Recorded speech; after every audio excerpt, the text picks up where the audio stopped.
Magandang umaga po sa ating lahat mga kabayan.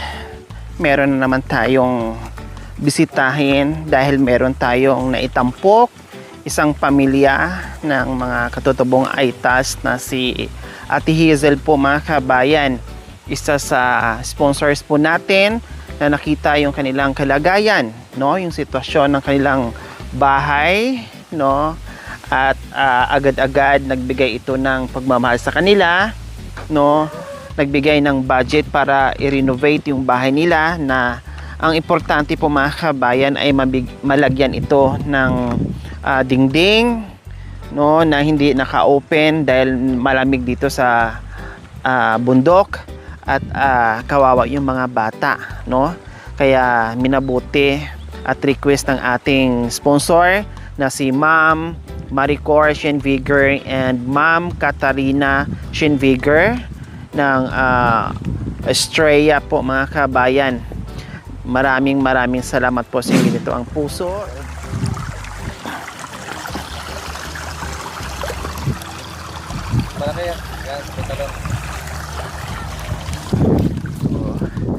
Dahan-dahan lang tayo sa salita natin at medyo sabit-sabit yung pagsasalita natin mga kabayan kasi maga pa rin yung aking ngipin, pisngi dahil sa RCT kong ngipin pinaayos ko. Kumirot siya kasi nainitan at siguro sa lakad na rin. Ay salamat, meron na naman tayong naayos na bahay. Hindi baling puro light materials po mga kabayan. Ang importante maayos, no, at walang butas-butas, no. Wow. O di ba? Hindi na sila lalamigin diyan dahil sarado na.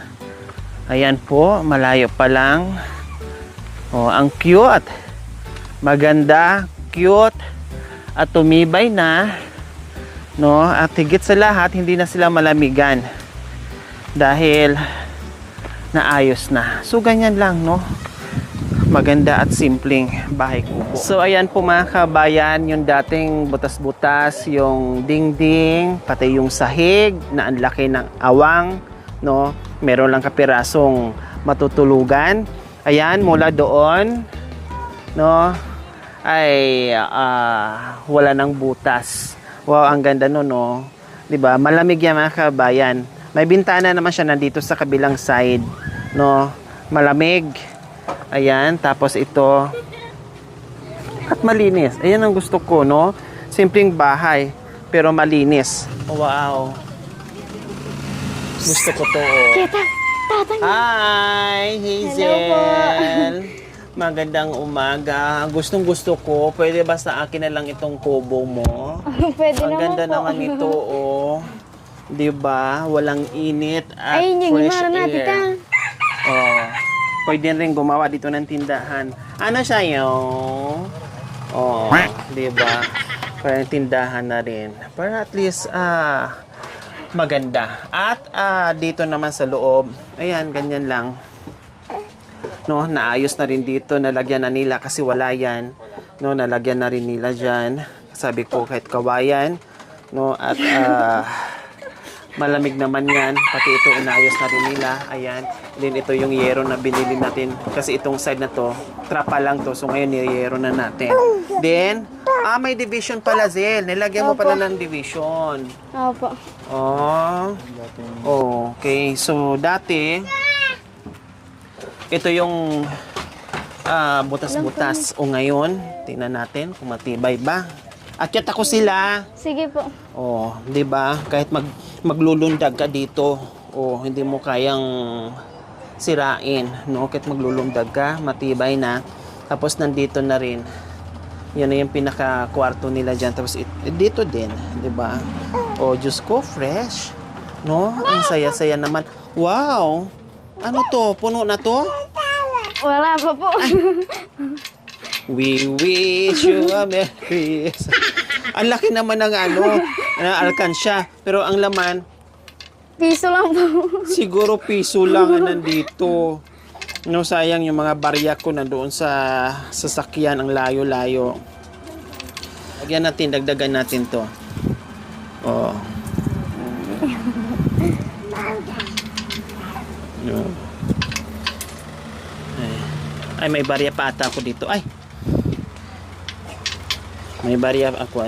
Kung ano yung barya dito sa ano ko. Huwag na yung papel. Kasi pag ganyan, hindi pwedeng papel. Kasi bukbukin. Oh. Masisira kasi may kasamang barya. At bibiakin din kaagad kung may papel. Mas maganda yung barya. Oh, di ba? Ang laki nito pag napuno to, nako, 1,000 mil na ang laman nito, Hazel. Opo, para po sa mga bata. Masaya ba kayo sa nangyari ngayon sa buhay niyo, Ate Hazel? Masaya po ako kasi po tulad po nito na hindi ko po akalain na mapapagawa po namin to. Minsan po, sinisipon na po yung mga bata, sobrang lamig. Dahil labas-pasok po yung hangin. Lalo na po pag bumabagyo po. Hindi po namin alam pa Paano pala pag bumabagyo o malakas yung hangin tapos siyempre umaanggi? Saan na kayo natutulog na? Gagawin lang po namin ano po kami ng kumot. Tabingan nyo ng kumot. Opo. Hindi na kayo matulog, nakatabing na lang o nakaupo Opo. na lang sa tabi. Yung mga bata na lang po yung papatulugin po. Kawawa sila. Opo. Kaya para hindi sila nawawala ng umusipon dahil sa sobrang lamig. Opo. Lalo na pag sa gabi, Hazel, di ba? Napakalamig dito. Ngayon nga, tinan mo yung hangin. Opo, sobrang Napakalakas lakas. talaga ng hangin kahit tanghaling tapat. Ang lamig nandoon pa din. How much more kung sa gabi na? Opo. Di ba? Dati po, pinapangarap po namin na magkabahay po yung ganito po. Ngayon po, natupad na po. Kasi ganyan, minsan, Ate Hazel, basta maging masipag ka lang sa buhay-buhay. Yung mga panalangin mo, no, kusang darating yan, na akala mo ay pangarap na lang, na akala mo ay hindi mangyayari, pero may mga taong kasangkapan o may mga ginagamit ng Diyos, no, kasama yung ating mga sponsors at ang buong team ko para mag-ikot, no, tulad nyo na nangangarap na kahit papaano ay nabigyan ng bagong pag-asa, no? Mapasaya namin kahit papaano at maalalayan sa buhay-buhay na alam naman namin talaga na napakahirap dito sa kabundukan, Hazel. So anong sabi ng, nasaan pala si mister mo? Pinapasok niyo. Kanina po pumunta po dyan yung... Amo niya. Opo. Sinundo siya. Opo. Kahit isang araw lang, magtrabaho po muna. Sabi niya po. Okay, at least tapos naman na yung bahay. No, kailang nagkataon naman kung kailan ako nandito, no, natapat namin din na sinundo siya ng amo niya. Okay lang, ang importante. Masaya si mister mo sa bagong bahay niya. Kagabi po, No, anong sabi niya kagabi? natutulog po kami, sabi niya po. Ang sarap para sa pakiramdam na naka yung bahay mo. Parang, Nabuo. opo, yung loob mo hindi na po. Kumbaga panatag na siya, Opo. yung isipan niya, Opo. parang hindi na nag-iisip kung paano yung bahay aayusin. Opo. Kasi po pag minsan po iniiwan niya po kami dito, malakas po yung hangin, tapos yung ulan po. Nag-aalala. Opo, naghahanap po siya ng pagkain po. Kaya, nasabi niya po kagabi, ngayon, okay na yung bahay natin. Makakampante na yung... Panatag na loob niya. Opo, pag maalis Maalis ako siya. dito. Opo. Nag-uusap daw sila kagabi. Sumaya, no, gumaan yung pakiramdam, yung isipan na aalis yung kanyang mister, maghanap buhay na yung mag-iina niya dito ay maayos kahit umulan o bumagyo o malakas yung hangin, hindi na mabasa, no, hindi na lalamigin at pag nagtatrabaho na siya, syempre makapag-focus siya doon sa trabaho niya, hindi na siya mangangamba dito sa naiiwan, 'di ba? At ang sarap sa pakiramdam na meron tayong mga katulad nila na napapasaya natin at nabigyan natin ng bagong pag-asa. So ayan po, maraming salamat. Syempre, ang pera na galing sa ating sponsor at yung expenses, no, nandito naman yung resibo at yung listahan at ipasa natin sa sponsor natin para alam niya kung ano po yung expenses at ano po yung nabibili, no, doon sa pera na pinadala niya. So yung materyales nandito. Ang pinadala po ng ating sponsor ay 22,955.60. Kailangan ay hindi magutuman yung ating mga karpintero. Nagbigay na rin tayo ng bigas, groceries, at yung ating isda, tapos bumili ako ng tuyo, mantika, lahat na. Yung assorted, meron naman dito sa assorted groceries. Nagdagdag na lang ako ng tuyo, mantika, asin, vitsin, kasi yan ang kailangan lang pag nagugulay sila. Diba? So,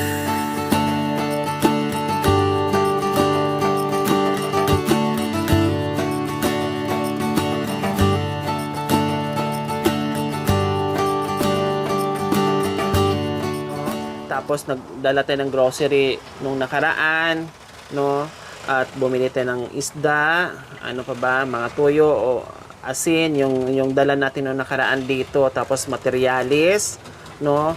And then yung nagbigay din tayo ng 500 na cash. Opo. So nagamit niyo kasi sabi ko Opo. ibili niyo ng ulam Opo. kung walang gamit na bibilhin. Kasi nag-iwan ako ng 500 just in case na naman, kompleto naman sa materialis. Just in case lang, kasi malayo ako, nag-iwan ako ng 500 pambili ng halimbawa mabiti ng pako o ano pa mang gagamitin nila. Sabi ko, itabi nyo lang, gamitin nyo kung kailangan. So ngayon, wala naman ang kailangan. Sabi ko, kung wala na, ibili nyo ng ulam. So ayun, yung 500, no, nasayo. At yung nag-deliver din sa motor natin, no? At yung isang set na naman ngayon na bigas, pakikuha. Nagdala ulit tayo kasi ito yung pinaka-importante, bagong bahay. So siyempre, kailangan may laman kaagad, no? May pagkain sa loob ng bahay kasi ito yung importante sa kanila.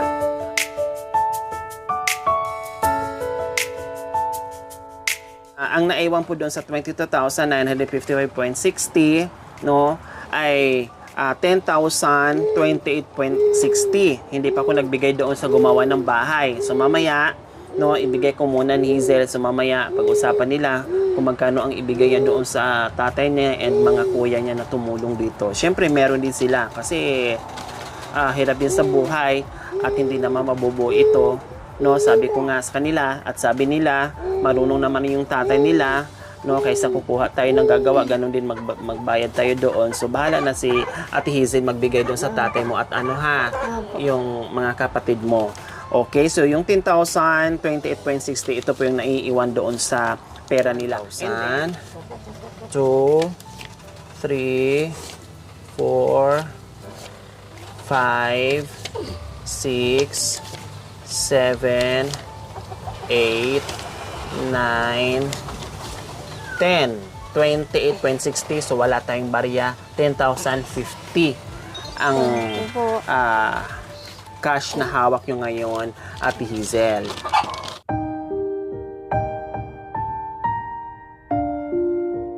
Ma'am Maricor, Ma'am Katarina, maraming salamat po.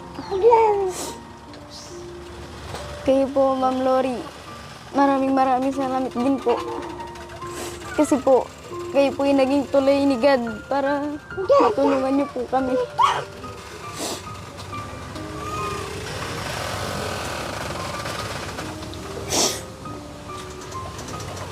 Sana po gabayan po kayo lagi ni Lord. Alam niyo po, kahit nasa tuktok na po ng bundok, nilalakaran niyo po. Para lang po matulungan niyo po yung ibang nangangailangan din po na katulad ko.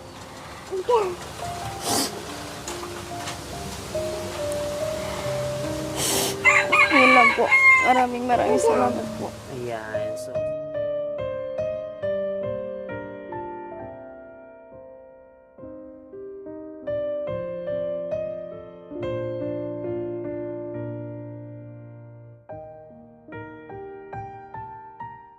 ito yung asawa ni Ate Hazel. Hindi pumasok para matulungan dito sa ginagawa nilang bahay. Alis ka dyan, babe. Baka matamaan ka, nak. Ayan. Hindi ka pumasok ngayon, Christian? Hindi po. Nagpaalam kay sa amo nyo. Nagpaalam po ako. O, buti pumayag. Oh. O, anong sabi mo? Mayroon pong darating na bisita po si Nagbibigay po sa amin ng ano po, blessing. Pumayag po siya. Umaya. Masaya ka ba na ginagawa na yung bahay mo? Opo, masaya po ako. Sobra. Ha? Sobra po saya. Wow. Bakit sobrang saya mo? Kasi meron na pong bahay, bagong bahay at saka Maayos na. maayos na po. Hindi na Kasi po. nung nadat na namin dito, yung bahay nyo, siguro ang lamig-lamig noon pagdating sa Opo. gabi, di ba? Kasi nakatiwangwang. Oh. Kawawa yung mga bata. Magkakasakit opo, yung sila, mga laging uubuhin, sipunin, kasi sobrang lamig. So ngayon, maaayos na natin yung bahay mo, no? Opo. Oh, di ba? Binago lang natin yung bahay mo, ha? Opo.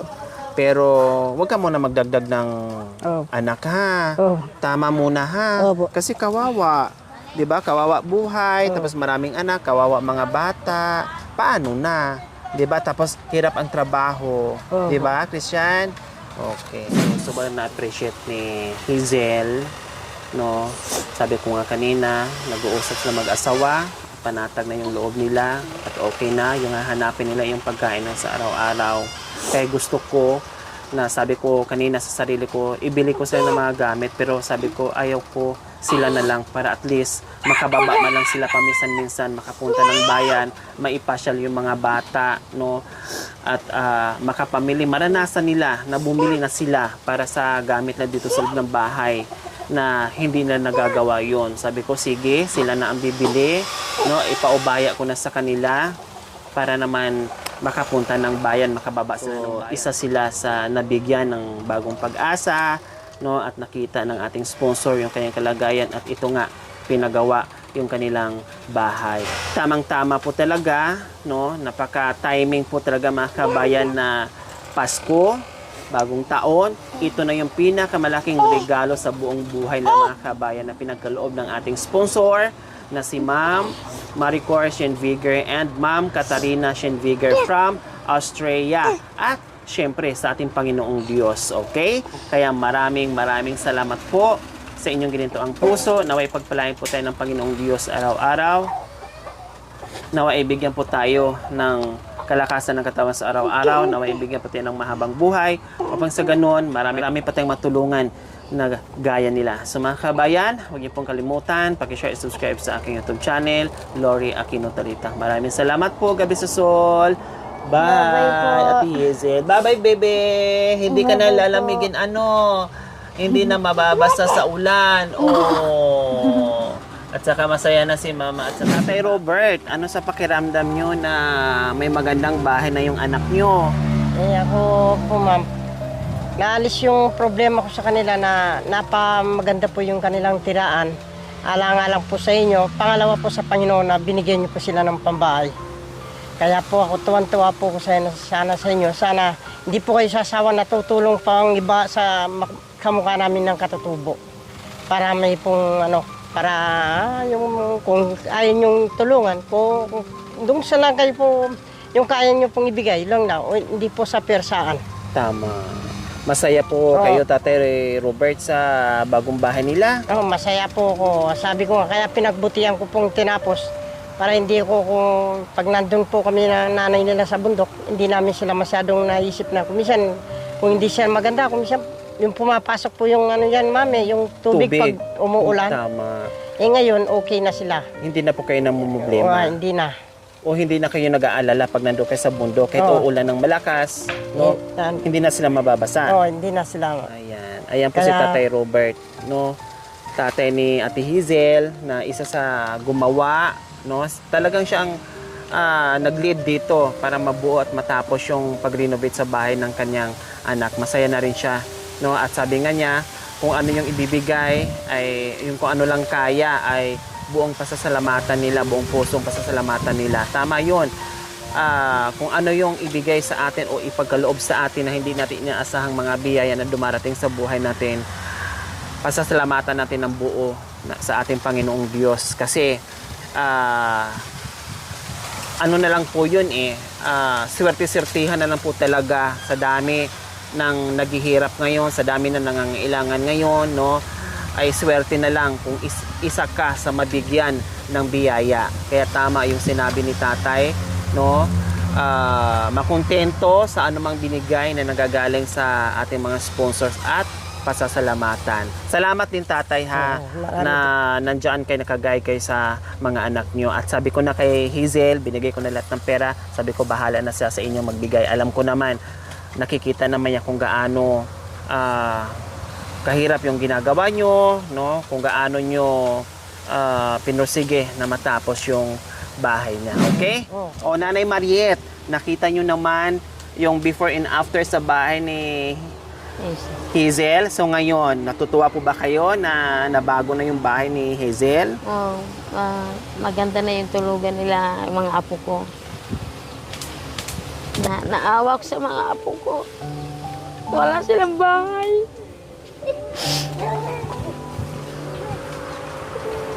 Kaya kahit anong hirap ni tatay, tinutulungan nila yung mga anak ko. Ngayon nagtatrabaho yung asawa niya. Si tatay lahat. Nagtatrabaho kahit kumuha siya ng buho. Sayang naman kasi yung trabaho ng asawa niya kung hindi niya itutuloy. Kaya ako ang gagawa, sabi ni tatay. Sabi niya, kung hindi ko lang kayo mahal, siyempre, Hindi Para- natitiis. basta may makain lang tayo. Gagawin ko kahit mahirap. Sa bagay, mula nung maliit kayo, sabi ni tatay, tines ko kayo kung paano ko kayo palalakihan. Tama. Kahit maliit na bagay lang yung kabuhayan. Basta makakain lang tayo. Tama. Sabi ni tatay. Masaya po kayo nanay na natapos na naawa kayo sa mga apo nyo na nababasa dyan at nalalamigan dahil sa butas-butas at sira-sirang bahay nila. At din, nagpapasalamat din ako na naging tulay kayo sa Panginoon. Nakita ng Panginoon kung anong kalagayan nila. Ako, malaking bagay para sa akin ito, ma'am. Na meron tumulong sa kanila tulad niyo. Siguro kung hindi yung Panginoon na naging tulay kayo. Hindi Siguro- mabubuo yung bahay. Siguro yung Panginoon. Sabi niya, gagamitin niya kayo para sa kanila, sa kahirapan nila. Tama. Eko, yun ang naisip ko, ma'am. Maraming salamat, ma'am. Ayan. Alam niyo po mga kabaybati, si nanay tumutulong na rin dito sa bahay para mapabilis lang. No? Natapos na rin at masaya na yung manonood natin, lalong-lalo na yung ating sponsors, no? Yung ating mga viewers na meron na naman tayo napasaya na pamilya ni Hazel. Okay? So, bahala ka na ha. Tapos mamaya, kain kayo, magpa-utos ka ng ulam, magluto kayo dito. Parang blessings yun na sa bahay nyo, ha? Okay. So, Maraming salamat, ma'am. Sana kayo din hindi kayo pabayaan ng Panginoon. Marami kayo matulungan. Sa nagawa niyo ito, ma'am, na marami kayong tinutulungan. Isa sa pamilya ko. Naging dalawa rin yung panganay ko. Nabigyan niyo siya. Masaya ako. Naniniwala ako talaga, ma'am, sa blessing ng Panginoon. O kung ano yung ginagawa mo mabuti, baka bibigyan ka niyang biyaya. ibabalik ni God. Doon ako, naniniwala ako talaga na ganyan. Pag naniniwala ka sa Panginoon, o hindi ka gumagawang hindi mabuti, parang surprise. Ang tawag po dito sa nangyari sa atin, surprise sa buhay namin ng pamilya ko. Tama Doon ako ito yun, naniniwala nanay. na si Mabait ang tatay Diyos. hindi nakikiaway. Yun ang pinandigan ko sa sarili ko. Ako, hindi ako nakikiaway sa mga ibang tao. Gusto ko, pag mayroon akong kaaway, parang mabigat yung katawan ko. Kalooban, tama. Tama po kayo, Kaya, nanay. sabi ko, kahit dito lang tayo, masaya na ako. Kasi kung nandiyan ka man sa maraming tao, mayroon naman inggit sa'yo, aawayin ka. Mag-away-away. Gulo lang, nanay. Ano? Kaya kahit dito lang tayo, pwede na tayo mamuhay. Basta magsipag lang tayo. Tama po kayo. Okay, so dito na kami, Hazel, nanay. Tatay, salamat po ha. So, bahala na kayo ha. Ingat kayo,